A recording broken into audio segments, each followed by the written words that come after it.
Welcome to Let's Build a Willys Jeep. In this video, I'll be showing you guys how to install your Pitman arm onto your raw steering box that connects to your drag link, which then connects to your tie bars, which turns your tires. So it's a very critical piece that we make sure we install correctly so we get proper turning left and right. When installing your Pitman arm onto your raw steering box, you want to make sure we have it orientated right. So you want to have it so your raw steering box is centered. I'm going to show you guys a quick way how to center your steering. So you'll just turn it all the way one direction,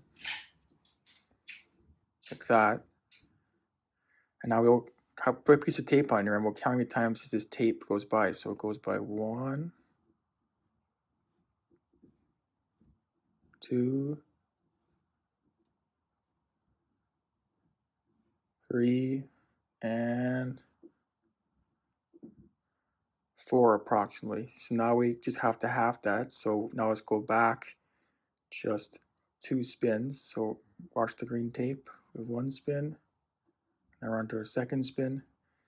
And there we go. That's approximately the center of your steering. And now we can get our Pitman arm installed. And then we will install the Pitman arm so we have it so your nut is in line with your ball. And a good way of doing this is using a level. Just using a level, we'll make sure it's in a straight line. And you can see the nut and the ball are in line. And now we can torque this nut. We have to install our sector shaft to Pitman arm lock washer. It goes on first.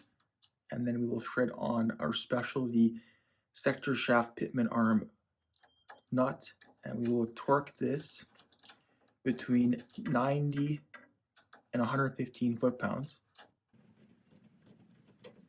Using a 1-inch socket here, we'll use 6-point as we can torque this and it won't strip out our nut. First, we're going to use a ratchet here, and then we will torque it to 100 foot-pounds.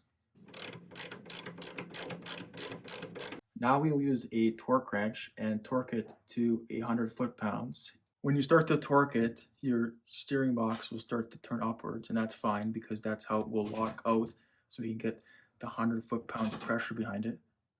And now it'll start going.